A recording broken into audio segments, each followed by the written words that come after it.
Hello guys, welcome back to my channel Raikishori blog. আজকে একটা interesting ব্লগে তোমাদের স্বাগত জানাই। তো আজকে আমরা 3 বন্ধু বান্ধবী মিলে যাচ্ছি এক জায়গায়। শুরু থেকে শেষ অবধি দেখতে থাকো কি কি হয়।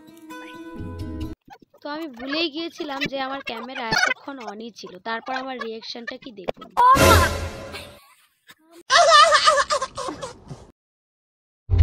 এই সুন্দর জায়গাটা আমার বাড়ির থেকে কিছুটা দূরে। তো একা একা যেতে ভালো লাগে না বলে ওরা যখন আসছিল তখনই আমি ওদের নিয়ে চলে আসি এই জায়গাটায়। খুব সুন্দর জায়গা। তো বন্ধুদের মধ্যে একটা সুন্দর বিষয় হলো আমরা যখন একসাথে থাকি ভুলেই যাই যে আমরা কতটা বড় হয়ে গিয়েছি। তো বন্ধুরা, আমরা এখন যাচ্ছি আমাদের ফেভারিট জায়গায়, আর আমরা প্রতি বছর এই টাইমেই যাই।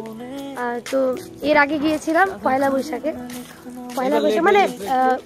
মানে গত বছর পয়লা বৈশাখে গিয়েছিলাম। তো এবছর তো আমাদের সবাই কাজ করে, সবাই ব্যস্ত, তো সময় মেলাতে এতটা সময় পেরিয়ে গেছে। তো আমরা আবার চলে এসেছি। তো দেখো রাস্তাটা এত সুন্দর, মাই গড।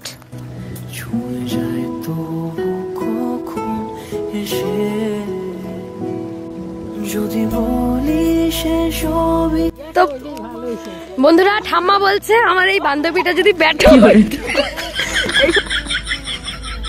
তো আমরা প্রায় চলেই এসেছি, আর কিছুটা পথ।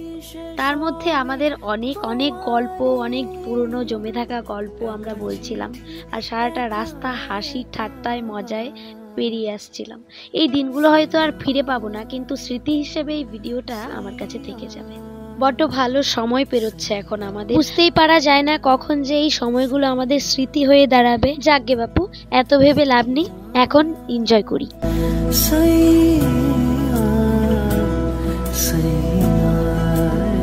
এটা হচ্ছে আমাদের কাছে একটা স্বর্গের সমান, যেখানে গেলে সুখ দুঃখ ভাগ করে নেওয়ার জন্য কোনো মানুষ প্রয়োজন হয় না। এই প্রকৃতি যেন আমাদের সুখ দুঃখ ভাগ করে নেয়। তো একটা সময় ভাবলাম আমরা যখন এত সুন্দর একটা জায়গায় চলেই এসেছি, তখন আমরা একটা গানের ভিডিও তৈরি করি। আমার যায় যাবে কুল মন যাবে প্রাণ গেলে ও ভালা, আমার যায় যাবে কুল মন যাবে প্রাণ গেলে ও ভালা, বড় সাদ করে পড়েছি গলে শ্যাম কলঙ্কের মালা, বড় সাদ করে পড়েছি গলে শ্যাম কলঙ্কের মালা। তো পরের দিন সকালবেলা উঠে দেখি খুব ঝড় হয়েছে রাত্রিবেলায়। তো অনেক বছর পর এমন একটা ভারী ঝড় হলো গতকাল রাত্রে। তো গাছ টাছ একদম সমস্ত কিছু এলোমেলো অবস্থা, তার ছিঁড়ে একদম একাকার কাণ্ড। কারেন্টের তার যে ছিঁড়েছে সেটা গত 3 দিনেও ঠিক করতে পারেনি সরকার। তো 4 দিনের দিন এই কারেন্টের তার ঠিক করে, এবং আমাদের এলাকার খুবই বাজে অবস্থা হয়েছিল।